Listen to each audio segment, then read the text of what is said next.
आजादी के बाद से 47 हो, 62 हो, 65 हो, 71 हो, 99 हो, भारत ने अपने तमाम दुश्मनों को जी हां यहां नस्ते नाबूद किया है। भारत ने दुश्मन देशों के दांत खट्टे किए हैं और मजाल है कि ये दुश्मन देश भारत को दोबारा जवाब दे पाए।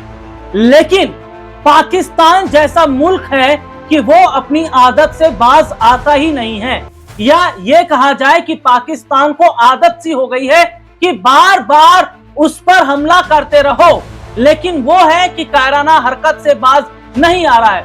पाकिस्तान को जिस तरीके से तोड़ दिया गया, बांग्लादेश बना दिया गया, पाकिस्तान जो आज कटोरा लेकर अलग अलग देशों के पास जा रहा है, IMF में अर्जी डाल रहा है, अर्जी पास भी हो गई है, तो ऐसे में यह देखा जा रहा है कि ये कटोरा किंग भारत को आंख दिखाने की बात कर रहा है।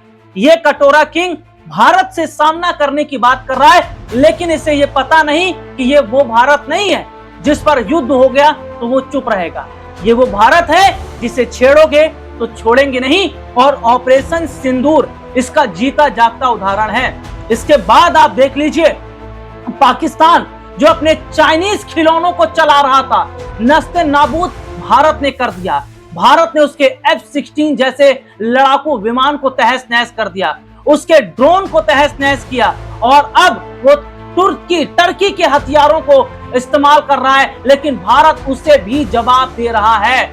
और यहां पर अब हम ये बता रहे हैं कि पाकिस्तान जो नापाक हरकत कर रहा है, भारत कैसे उसका मुंह तोड़ जवाब दे रहा है, और पाकिस्तान के अंदर तहलका मचा है। इन तमाम मुद्दों पर आज हम बात करेंगे, और बातचीत करने के लिए आज हमारे साथ हमारे सहयोगी वफा अब्बास हमारे साथ मौजूद है। वफा भाई, आपका बहुत बहुत स्वागत है इस प्रोग्राम में आपका।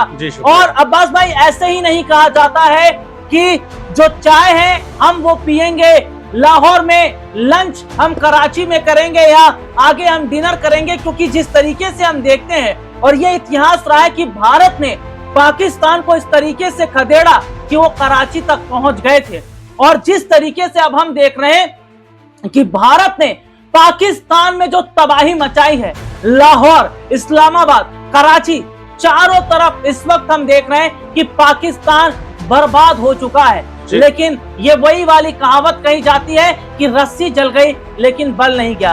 तो क्या अब भारत ने ये प्रण ले लिया है कि अब तो नक्शे से मिटाकर ही हम दम लेंगे, क्योंकि पाकिस्तान हमारे रिहायशी इलाकों पर, हमारे आम नागरिकों को वो नुकसान पहुंचा रहा है, और हमारी लड़ाई आतंकवाद से थी, ना कि सेना और ना कि आम जनता से।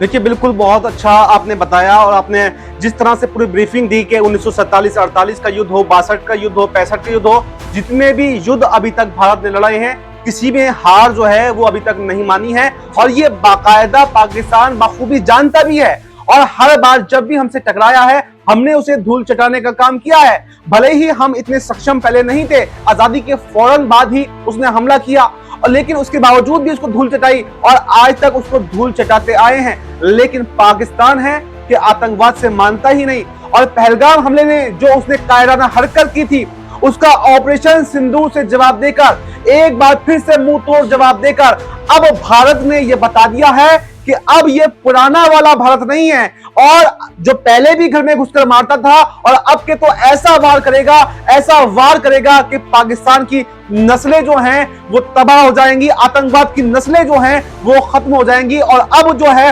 भारत वो POK को भी भारत में मिलाने की कोशिशें कर रहा है, यानी जो बरसों पुराना सपना रहा है, जो 1947-48 की लड़ाई में POK हमसे छीन लिया गया था, और अब वो POK वापस लेने का वक्त भी आ गया। और राहुल जी, आपको ये भी बताऊं कि न सिर्फ POK, यानी अब जो बलूचिस्तान है, बलूचिस्तान की जनता भी अब आजादी की मांग कर रही है, और एक तरफ भारत हमले कर रहा है तो वहीं बलूचिस्तान भी एक के बाद एक ताबड़तोड़ हमले पाकिस्तान पर कर रहा है। और अब ऐसा लग रहा है कि आतंक के आका का जो अंत है वो नजदीक आ गया है। वो कहते हैं ना कि कभी भी भिड़ों के छत्ते में हाथ नहीं डालना चाहिए। इस बार पाकिस्तान ने भिड़ों के छत्ते में हाथ डाल दिया है, और जब भिड़ें काटना शुरू करती है ना, तो फिर वो किसी को छोड़ती नहीं है, और पाकिस्तान का अब वो हश्र होने वाला है, अब वो हाल होने वाला है। जैसे कि आपने बताया कि कटोरा लेकर दर दर जो है वो भटक रहा है, और अभी जैसे ही जंग शुरू हुई उसने कैसे IMF के सामने हाथ फिर से फैला दिया।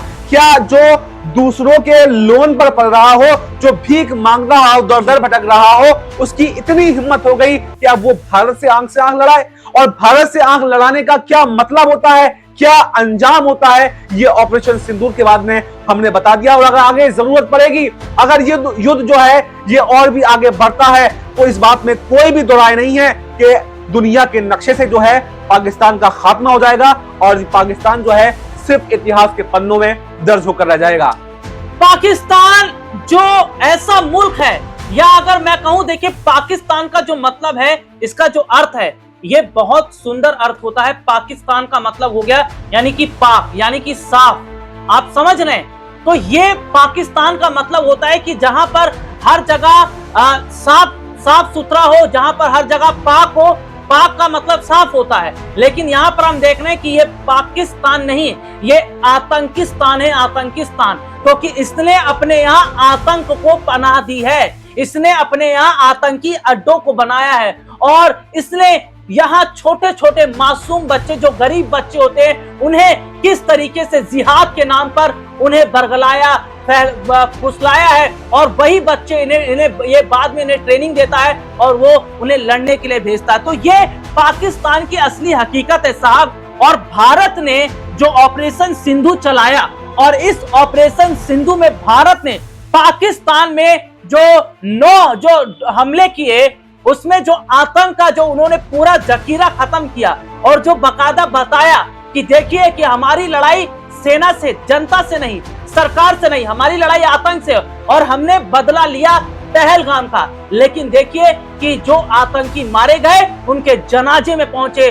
मुनीर के लोग, उनके जनाजे में पहुंचे मुनीर की सेना। तो खुल गई पोल और सामने आ गया कि ये वही है जो सामने वर्दी में रहते हैं और पीछे सलवार कमीज पहनकर बंदूक हाथ में उठाकर जो है धर्म के नाम पर गलत तरीके की लड़ाइयां लड़ते हैं। और सबसे बड़ी बात, मैं अब्बास भाई, आप मेरे साथ इस वक्त जुड़े हैं, मेरा आपसे सवाल रहेगा कि क्या जो धर्म है, धर्म के अंदर इस तरीके की चीजें क्या बताई गई? क्योंकि ये जो कहा जाता, कहते हैं कि हम अपने धर्म के लिए लड़ रहे हैं, हम जो है अपने इंसाफ के लिए लड़ रहे हैं, अगर हम मर जाते हैं तो सीधा जन्नत जाएंगे, 72 हुरें हमें मिलेंगी। तो ये जो जंग लड़ते हैं, ये पूरा धर्म को मामला देते हैं। तो क्या इस्लाम के अंदर ये चीजें बताया गया है कि हमें इस तरीके से युद्ध करना है, या केवल इनका एक प्रोपोगेंडा है आम लोगों को, गरीब बच्चों को फंसाने का?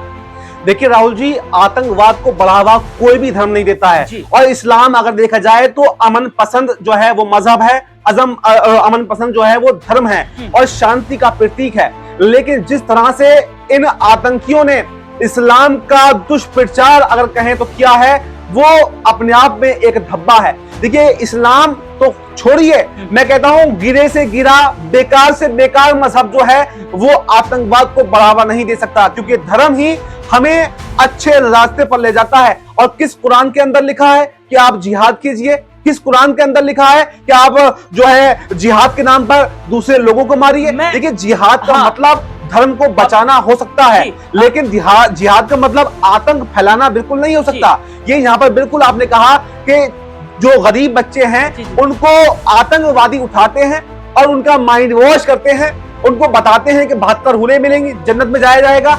अगर आप हक पर नहीं हैं तो कभी भी ना आपका जो जीवन है वो सफल होगा और ना ही आपकी आखिरत सफल होगी, ये इस्लाम कहता है। वहीं पर इसके नाम पर यहाँ पर गलत तरीके से जो गरीब बच्चे हैं उनका माइंड वॉश किया जाता है और उनको आतंकवाद की तरफ धकेलने का काम किया जाता है। अब्बास भाई, आप अपनी बात आगे जरूर रखिएगा। मेरा मन में एक छोटा सा सवाल आया है, क्योंकि भारत ने जो ऑपरेशन चलाया उसका नाम सिंदूर रखा है, और अभी हाल ही में पाकिस्तान ने जंग ऐलान कर दिया, और पाकिस्तान ने भी अपने एक ऑपरेशन है उसको नाम दिया है। और ये जो नाम उन्होंने दिया है, मैं थोड़ी देर पहले आपसे चर्चा भी कर रहा था, और उन्होंने इस पूरे मामले को कहीं ना कहीं मैं देखता हूं, और जो अभी बातचीत हमने जो बड़े सलाहकार हैं उनसे की है, और जो इस मामलों को जान रहे हैं, समझ रहे हैं, उनसे जो हमने की, तो वो कहीं ना कहीं ये स्पष्ट कर रहे हैं कि पाकिस्तान इस पूरे मामले को धर्म से जोड़ना चाहता है, और जो जितने मुस्लिम कंट्री हैं उनको अपने साथ जोड़ना चाहता है। और शायद इसीलिए उसने जो अपने ऑपरेशन का नाम रखा है, अगर मैं गलत नहीं हूं तो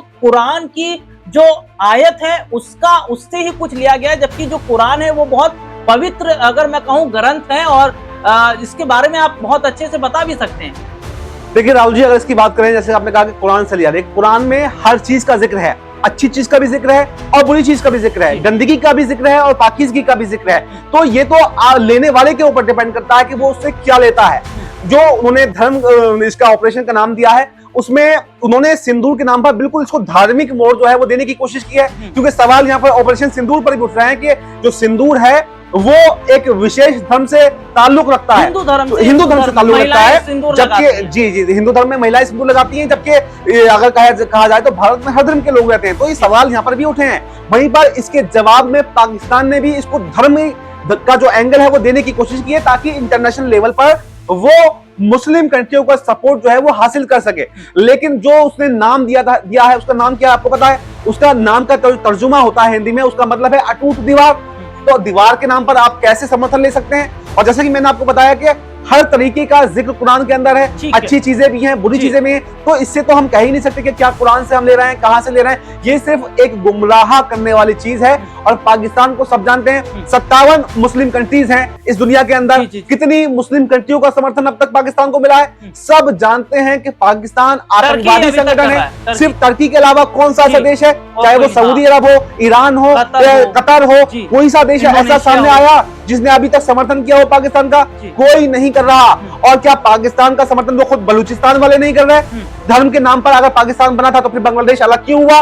भारत के मुसलमान क्या पाकिस्तान को सपोर्ट करते हैं? ये बहुत सारे ऐसे एंगल हैं जो ये बताते हैं कि पाकिस्तान का या आतंक का धर्म से कोई भी मतलब नहीं है। भले ही पाकिस्तान आतंक के नाम पर मुसलमानों को एक करने की बात करता हो, और जो पहलगाम में हमला किया गया था वो भारत के मुसलमानों और हिंदुओं को लड़वाने की एक चाल थी, वरना धर्म पूछकर मारना ये कोई आम बात नहीं है। लेकिन उसके मंसूबे नाकाम हो गए और हमारी सेना ने, जैसे सोफिया कुरैशी ने आके ब्रीफिंग दी, और उसके अलावा जो है व्योमिका सिंह ने दी, उसके अलावा हमने बता दिया कि कितने भी हमें तोड़ने की कोशिश कर ली जाए, हम सब एक हैं और हम डरने वाले नहीं हैं, हम झुकने वाले नहीं हैं। हम एक साथ जो है पाकिस्तान का मुकाबला करेंगे और आने वाले समय में पाकिस्तान को उसकी औकात जो है वो दिखा करके रहेंगे। जी बहुत बहुत शुक्रिया अब्बास भाई आपका। और देखिए जो चर्चा आज हमने की उसमें एक चीज जो हम बात कर रहे थे उसमें एक चीज हमें जो देखने को मिली है कि पाकिस्तान इस पूरे मामले को धर्म से जोड़ रहा है, जबकि भारत ये कह चुका है कि हमारी लड़ाई आतंकवाद से है। और इस मुद्दे पर आपकी क्या राय है वो आप कमेंट करके बता सकते हैं। फिलहाल आज के इस प्रोग्राम में हमें और मुझे और मेरे सहयोगी को इजाजत दीजिए। नमस्कार।